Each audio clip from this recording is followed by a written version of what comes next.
Hello दोस्तों। मैं आज आप लोगों के लिए बहुत अच्छा सा टॉपिक लेकर के आया हूँ जो कि हर स्टूडेंट कंफ्यूज रहता है इस टॉपिक को लेकर के। अगर आप 10th-12th पास कर चुके हैं, अगर आप सोच रहे हैं फार्मासिस्ट बनने के लिए, तो आप कंफ्यूज होंगे डी फार्मा करें या फिर बी फार्मा करें। ठीक है दोस्तों, अगर आप डी फार्मा कर रहे हैं, डी फार्मा को बोलते हैं डिप्लोमा इन फार्मेसी और बी फार्मा को बोलते हैं बैचलर ऑफ फार्मेसी, यानी बैचलर डिप्लोमा को ग्रेजुएट बोल सकते हैं। ठीक है दोस्तों, तो अगर हम लोग डिप्लोमा कर रहे हैं तो डिप्लोमा का फीस जान लीजिए कितना है। डिप्लोमा का फीस कम से कम 20,000 से 75,000 तक पर ईयर होता है। और बी फार्मा का बात करें तो उसका फीस रहता है 60,000 से 1 लाख के बीच में आप लोगों का पर ईयर रहता है, जो कि बी फार्मा है हम लोगों का 4 साल का और डिप्लोमा है 2 साल का। चूँकि इसमें अगर 60,000 लगे, डिप्लोमा में 60,000 लगे, तो 1,20,000 में आप लोगों का डिप्लोमा कंप्लीट हो जाएगा। अगर यहीं हम लोग बी फार्मा का बात करें, 60,000 लग रहा है, 2,40,000 तक लग सकता है आप लोगों का बी फार्मा के लिए। अब इसके बाद हम लोग का आता है डी फार्मा और बी फार्मा। अब एग्ज़ाम कैसे होगा? डिप्लोमा इन फार्मेसी का एनुअल एग्ज़ाम होता है, यानी ईयरली एग्ज़ाम होता है। इसके बाद अगर हम लोग बी फार्मा का बात करें तो बी फार्मा में हम लोग का सेमेस्टर वाइज एग्ज़ाम होता है, यानी 1 साल में 2 बार एग्ज़ाम होगा बी फार्मा का। तो वो सेमेस्टर है हम लोगों का 6 महीने पर होता है बी फार्मा का। तो उन लोगों में 4 साल का है बी फार्मा, तो उसमें 8 सेमेस्टर होगा। ठीक है, तो दोनों में डिफरेंस। चाहते हैं कि हम जॉब किस में कर पाएंगे, किस में नहीं कर पाएंगे, तो आपके लिए सबसे बेटर ऑप्शन रहेगा बी फार्मा ही रहेगा, क्योंकि बी फार्मा करने के बाद आपकी अपॉर्चुनिटी और बढ़ जाती है, जो कि आप कोई भी जॉब करेंगे तो उसमें आपका बी फार्मा का लेवल थोड़ा हाई ही रहेगा, डिप्लोमा का लेवल थोड़ा लो रहेगा। क्योंकि जो बी फार्मा है वो ग्रेजुएशन है, और जो डी फार्मा है वो डिप्लोमा है। तो जो बी फार्मा है ना, वो ग्रेजुएशन के लेवल से ही आप लोगों को वैसा पोस्ट मिलेगा।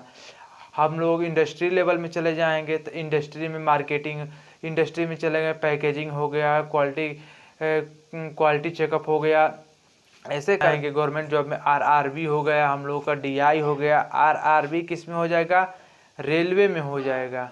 तो अगर चाहें किसी कॉलेज में पढ़ाना तो हम लोग टीचिंग के रूप में भी हो सकते हैं, यानी किसी कॉलेज में पढ़ा भी सकते हैं। ये बी फार्मा का सारा लेवल मैं बता रहा हूँ। ठीक है, आप लोगों को ग्रेजुएशन का लेवल बता रहा हूँ। इसके बाद मैं बताऊँगा डिप्लोमा का लेवल। डिप्लोमा का लेवल में हम लोग क्या क्या जॉब कर सकते हैं। ठीक है, अगर हम लोग किसी इंडस्ट्री में जा रहे हैं तो हम लोग हमेशा बी फार्मा वाले का जूनियर ही रहेंगे, क्योंकि वो ग्रेजुएशन है, हम लोग डिप्लोमा है, यानी वो हमारे सीनियर हैं।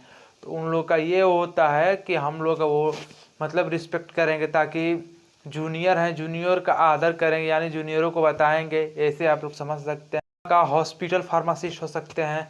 हॉस्पिटल यानी जो कि आपके आसपास में हॉस्पिटल है, उसमें हम लोग फार्मासिस्ट के रूप में हो सकते हैं। इसके बाद हम लोग का आ जाएगा टीचिंग के रूप में। हम लोग टीचिंग भी करा सकते हैं अपने कॉलेज में, या फिर कोई कॉलेज अगर हम लोग को बुला रहा है डी फार्मा वालों को, तो हम लोग कॉलेज में जा कर के बच्चों को पढ़ा भी सकते हैं। इसके बाद हम लोग इंडस्ट्री लेवल में भी हम लोग काम कर सकते हैं। इसके बाद हम लोग का मार्केटिंग हो गया, यानी अपना खुद का बिजनेस छोड़कर मार्केटिंग हो गया। जो एमआर का काम होता है, मार्केटिंग, दवा का डिस्पेंस करना, यहाँ से वहाँ ले जाना, डॉक्टरों के पास पहुँचाना, एमआर का काम, वो हम डी फार्मा वाले भी कर सकते हैं और बी फार्मा वाले भी कर सकते हैं। दोनों का इक्वल है, बट बी फार्मा का लेवल थोड़ा हाई है। हम लोगों के अपॉर्चुनिटी, हम लोगों का जॉब से बी फार्मा वालों का लेवल थोड़ा हाई है कि हम लोग यानी डिप्लोमा वाले भी मेडिकल खोल सकते हैं, वैसे बी फार्मा वाले भी मेडिकल अपना खोल सकते हैं। डिप्लोमा वाले भी होलसेल का शॉप कर सकते हैं, वैसे ही बी फार्मा वाले भी होलसेल का शॉप कर सकते हैं। ठीक है दोस्तों, आप इन दोनों के बीच में कंपेयर करके समझ सकते हैं कि इसमें से बी फार्मा का लेवल थोड़ा हाई ही रहता है। बी फार्मा का लेवल में अगर आप चले जाइए तो उसमें अच्छा आपको मतलब सैलरी भी मिलेगा डिप्लोमा वाले के तुलना में।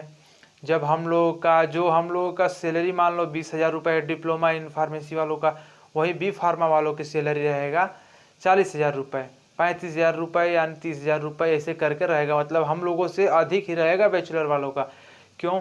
आखिर दोनों का पढ़ाई का हम लोग बात करें तो ये दोनों का पढ़ाई का मतलब ये हो गया कि हम लोग समझ सकते हैं, हम लोग जो डिप्लोमा वाले हैं वो मतलब हर टॉपिक को टच करके पढ़ते हैं। जो बी फार्मा वाले हैं, हम लोग जो 4 साल में बी फार्मा वाले पढ़ते हैं वो हम लोग 2 साल में पढ़ते हैं। बस फर्क इतना है, हम लोग बस टॉपिक को टच करते करते पढ़ते हैं। इसके बाद जो बी फार्मा वाले होते हैं वो डीपली थोड़ा पढ़ते हैं, ठीक है। अब उससे भी डीपली कौन पढ़ेगा? एम फार्मा वाले, ठीक है। आप लोग समझ गए बहुत अच्छे से। डिप्लोमा इन फार्मेसी और बी फार्मेसी में दोनों में कंपेयर करके मैं आप सभी दोस्तों को बता दिया हूँ कि आप इन दोनों में से सबसे अगर अच्छा, मान लीजिए आपके पास टाइम कम है तो आप डिप्लोमा कर लीजिए, अगर आपके पास टाइम ज़्यादा है और नॉलेज चाहिए तो बी फार्मा ही आपके लिए बेटर रहेगा।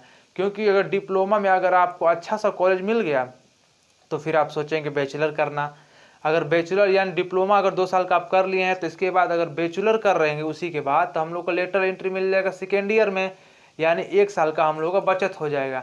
लेकिन आप 1 साल का बचत करेंगे यानी 3 2 5 साल अपना ऐसे निकाल देंगे।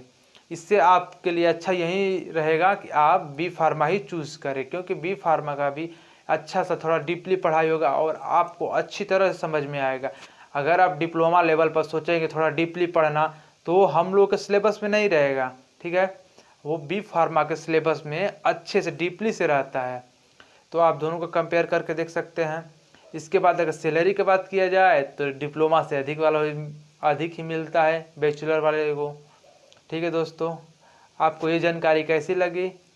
अगर आपको मेरी ये जानकारी अच्छी लगी हो तो प्लीज़ सब्सक्राइब कर दीजिए और बेल का आइकन दबा लीजिए।